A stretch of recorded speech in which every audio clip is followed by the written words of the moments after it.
is going on. This is a new low in the politics of India. But I know that neither the Chief Election Commissioner nor any other institution will do anything about it. Because time and again, our Prime Minister violates the Model Code of Conduct, makes political speeches while as Prime Minister when the election is going on. What can I say to my Prime Minister? Why have you reduced the office of the Prime Minister in this fashion? No Prime Minister in the past has done it. Don't destroy the office. You can win an election, but you shouldn't destroy the institution. That's a request by me to the Prime Minister of India. He cursed the Congress party throughout the speech. He's entitled to do that in a political rally. Whether he should do that in his capacity as Prime Minister of India or not is another question. सबसे पहले तो मैंने जब प्रधानमंत्री जी का भाषण सुना तो मुझे ऐसा लगा कि इतनी गिरावट हिंदुस्तान की राजनीति में आज तक नहीं हुई जिसने मैंने आज देखी। प्रधानमंत्री जी प्राइम मिनिस्टर के नाते एक लगता था कि कई इलेक्शन रैली में अपना भाषण दे रहे हैं और उनको भी मालूम है कि अभी इलेक्शन जारी है, 2 जगह इलेक्शन होनी है और इसके बावजूद उन्होंने एक इलेक्शन स्पीच की और वो भी ऐसी स्पीच जिससे लगा कि हिंदुस्तान के प्राइम मिनिस्टर ही बोल रहे हैं, हिंदुस्तान के बीजेपी के लीडर नहीं बोल रहे। ये दुर्भाग्य है हमारे देश का कि ऐसे लोग प्रधानमंत्री के पद में बैठे हुए।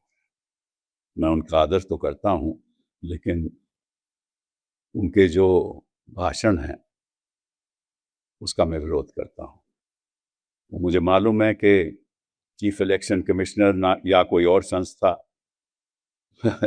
इसके बारे में कुछ भी नहीं कहेंगे, क्योंकि आज के दिन जो संस्थाएं हैं वो इनके कब्जे में आ चुकी है।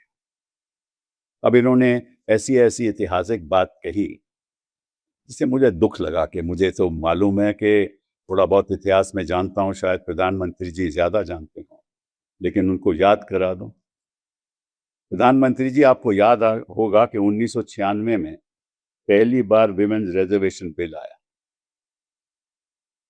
और उसमें 33%।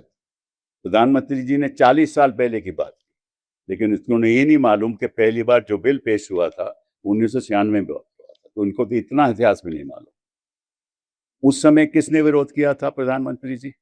आप बताइए मुझे, थोड़ा कुछ याद है आपको? उसमें आप लोगों ने विरोध किया था, और क्यों किया था ये भी याद है आपको? इसलिए किया था कि उस बिल में आपने कहा था कि यह कोटा ओबीसीज का शामिल नहीं है। तो पहला सवाल आपसे पूछना चाहता हूं, ये जो आप संशोधन लाए थे उसके बारे में अभी बात करूंगा, इसमें क्या ओबीसी का कोटा आपने दिया था? इसमें क्या ओबीसी का कोटा है? उस समय आप विरोध नहीं करते तो बिल तभी पास हो सकता। दूसरी बात, आपको मालूम था कि इस लोकसभा में आपके कितने लोग हैं बीजेपी के? 240, और सहयोगी दल से मिलाकर 293। तो आपको मालूम था कि बिल लाओगे वो तो पास होगा नहीं, तो आपकी मंशा क्या थी? आपकी मंशा पास करवाने में नहीं थी, कभी भी नहीं रही, इतिहास में कभी भी नहीं रही। आपकी मंशा थी ऐसे भाषण से लोगों को ऐसे रास्ते पे चलने की जिससे लोग आपकी असत्य बातों पर विश्वास करने लगे। ये असलियत है। तो पहली बात 1996 में पहली बार बिल पेश हुआ और भाजपा ने अपोज किया, भाजपा ने उसको विरोध किया और इसलिए वो पास नहीं हो पाया। दूसरी बात 298 या 2004 में फिर बिल पेश हुआ, उस समय आप सत्ता में थे, और फिर जो हमने कहा, मुझे खुद याद है क्योंकि मैं खुद पार्लियामेंट में था 2004 के बाद, मुझे याद है 1998 में भी मैं पार्लियामेंट में था, राज्यसभा में। तो मुझे याद है हमने उठकर कहा कि आप क्यों इन सहयोगी इन छोटी पार्टियों से डरते हो, हम आपके साथ हैं। भाजपा और हमारी पूर्ण बहुमत थी, बिल पास हो सकता था, इन्होंने पास नहीं किया। इससे कि जो समाजवादी पार्टी थी, आरजेडी थी, वो कोटा चाहती थी, तो उसके उसके प्रति इन्होंने कहा कि चलिए छोड़ देते हैं बिल। उनकी कभी मंशा ही नहीं थी बिल पास करने की। ये 1998-2004 की बात कर रहा हूं। फिर 2008-10 में बिल पास हुआ राज्यसभा में, हम सत्ता में थे, लेकिन लोकसभा में पास नहीं हो गया, इन्होंने विरोध किया। तो जब जब हमने प्रयास किया बिल पास करने का, भाजपा विरोध करती रही, और जब जब ये सत्ता में थे और हम सहयोग दे रहे थे, तब से ये बिल नहीं पास कर रहे। तो झूठ कौन बोल रहा है और सच कौन बोल रहा है, ये तो देश की महिलाओं को पता चल जाएगा।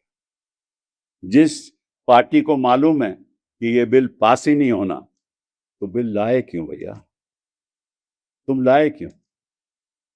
और दूसरी बात मैं इनसे पूछना चाहता हूं कि 2023 के संशोधन में, संविधान के संशोधन में सर्वसहमति के पास हुआ बिल, और उस सर्वसहमति के पास होने के पश्चात आपने देश को वादा किया कि 2026 के बाद जनगणना होगी, जनगणना के बाद डिलिमिटेशन होगी, और डिलिमिटेशन के बाद विमेन रिजर्वेशन होगा।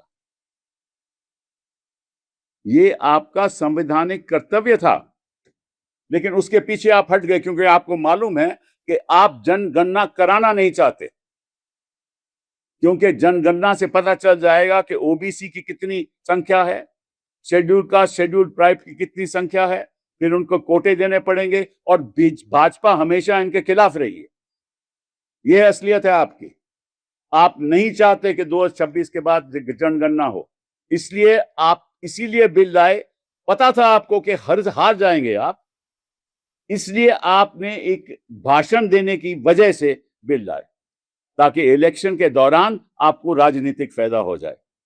लेकिन प्रधानमंत्री जी, शायद राजनीति में बैठे हुए लोग सच नहीं जानते, लेकिन इस देश की जनता सच जानती है। खासतौर पे इस देश की महिलाएं सच जानती हैं। आपने कहा कि जब जब भी रिफॉर्म, सोशल रिफॉर्म हुआ या कोई भी रिफॉर्म हुआ, हमने इसका विरोध किया। मुझे एक बताइए कि कौन से रिफॉर्म पे हमने विरोध किया, एक का उदाहरण दे दीजिए। रिफॉर्म तो हमने किया। जब नरसिम्हा राव जी प्रधानमंत्री बने, तो राजनीति में जितना रिफॉर्म उस सरकार ने किया और उस सरकार ने शुरुआत की, हिंदुस्तान के इतिहास में नहीं हुआ। हर सेक्टर हमने खोल दिया, प्राइवेट हो, टेलीकॉम हो, माइनिंग हो, हर सेक्टर। आज के दिन जो मोबाइल की वजह से हम एक दूसरे से हजारों काम कर सकते हैं, उसकी शुरुआत क्या भाजपा ने की थी? प्रधानमंत्री जी, जरा बता दीजिए देश की जनता को, काहे को ऐसी बातें करते हैं? अब अगर भाजपा की हैसियत से बोलते तो मैं कह भी देता कि आप झूठ बोल रहे हैं, लेकिन आप मेरी प्रधानमंत्री हो, मैं ये कह भी नहीं सकता कि आप झूठ बोल रहे हैं, अच्छा भी नहीं लगता। और कौन सा रिफॉर्म आपने किया? 2004 के बाद सारे रिफॉर्म हम लाए। एजुकेशन सेक्टर में आपने विरोध किया, शिक्षा के क्षेत्र में आपने विरोध किया, आपने नहीं चाहा कि रिजर्वेशन हो। जो इंश्योरेंस बिल था बाहर के इन्वेस्टमेंट का, वो आपने विरोध किया। हमेशा जब आप विपक्ष में बैठे, आपने कभी साथ नहीं दिया, और जब जब आपने कोई भी रिफॉर्म मूवमेंट लाई, हमने साथ दिया आपका। और मैं आपसे पूछना चाहता हूं दो चार और बातें। प्रधानमंत्री जी, आप महिलाओं की बात करते हो, सेंगर का साथ किसने दिया? मणिपुर में जो अत्याचार महिलाओं का हो रहा था, आप मौन क्यों थे?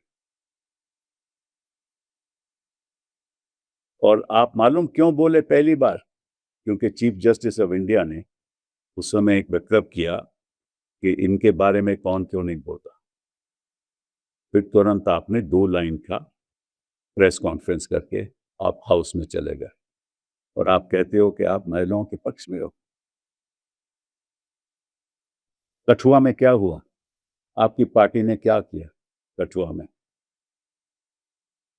और जो आरोप लगते रहे हैं आपके मंत्रियों के खिलाफ और आपके सहयोगी और आपके बीजेपी के नेताओं के खिलाफ महिलाओं के प्रति, आप कभी बोले?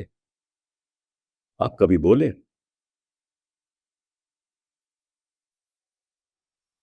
कभी नहीं बोले। बिग सिक्स क्या उसका बिल्किस बानो का जब केस हुआ और लोगों को आपके लोगों को रिहा किया गया, आप बोले? और फिर आप कहते हो कि आप महिलाओं का आदर करते हो। आपने कितनी महिलाओं को टिकट दी ये बता दीजिए? 12-13%। कितनी महिलाओं को आप टिकट देते हैं? और फिर आप हमें अब हम पे आरोप लगाते हैं। बना दीजिए ना, पद छोड़ दीजिए, बना दीजिए महिला प्रधानमंत्री, तुम्हें अच्छा लगेगा, बना दीजिए। महिला अध्यक्ष बना दीजिए अपनी पार्टी में, हमें अच्छा लगेगा। हमें लगेगा ना कि वाकई में। और एक बयान दीजिए जो भी महिलाओं के खिलाफ, आपकी पार्टी का हो किसी और पार्टी का हो, वो कभी को उसके ऊपर कोई अत्याचार का आरोप लगेगा तो तुरंत उसको पद से हटाया जाएगा और आप नेशनल टेलीविजन में ऐलान करोगे। फिर बनेगी ना बात, फिर हम आपका आदर करेंगे। आपने इतिहास ही बदल दिया। आपने कहा कि हम अंग्रेजों की राजनीति करते हैं। अब भूल गए कि साथ अंग्रेजों का किसने दिया था? किसने दिया था साथ? आपकी विचारधारा के लोगों ने। जब क्विट इंडिया मूवमेंट हो रही थी तो आप कहां थे? आपकी विचारधारा के लोग कहां थे? गांधी की हत्या किसने की? गॉडसे के बुत कौन बनाता है? और जब मैं पार्लियामेंट में बोलता हूं कि उठ के खड़े होकर कहो कि गॉडसे टेररिस्ट था, तो आप लोगों की हिम्मत नहीं है कहने की वो टेररिस्ट था। और आप टेररिज्म की बात करते हो। सैक्रिफाइस किसने किया? इंदिरा गांधी ने किया। कैरन सिंह से लड़ते लड़ते राजीव गांधी से शहीद हो गए। I am sorry, Rajiv Gandhi शहीद हो गए। इज दिस आप टेररिज्म से लड़ सकते हो?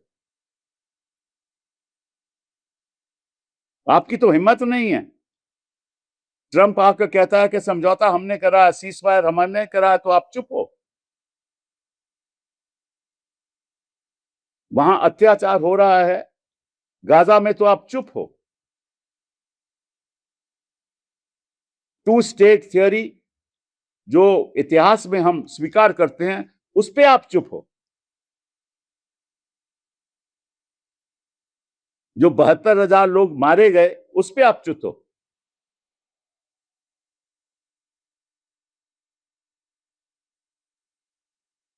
ईरान पे जो बच्चियों की हत्या हुई, महिलाएं थी, आप बोले? उन बच्चियों के बारे में कुछ आपने कहा? कुछ हमले के बारे में आपने कुछ कहा?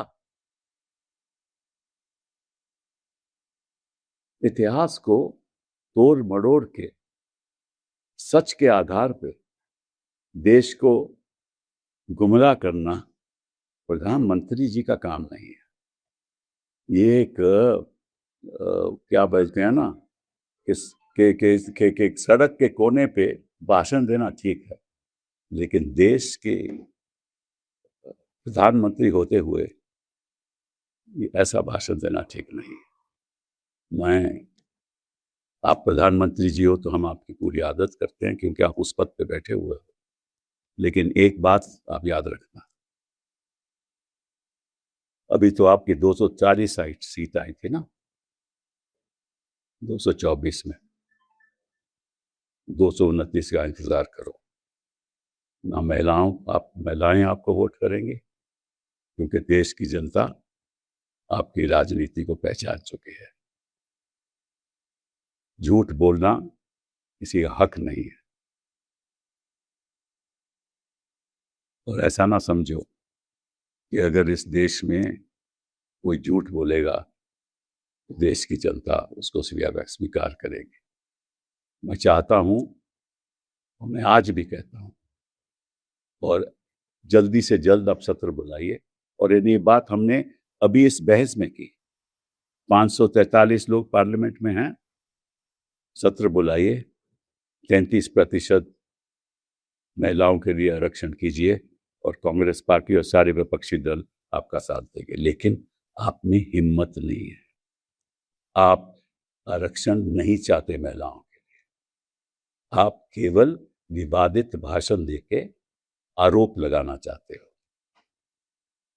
आरक्षण वही देगा महिलाओं को जिसके दिल में महिलाओं के प्रति सम्मान होगा, रिस्पेक्ट होगी।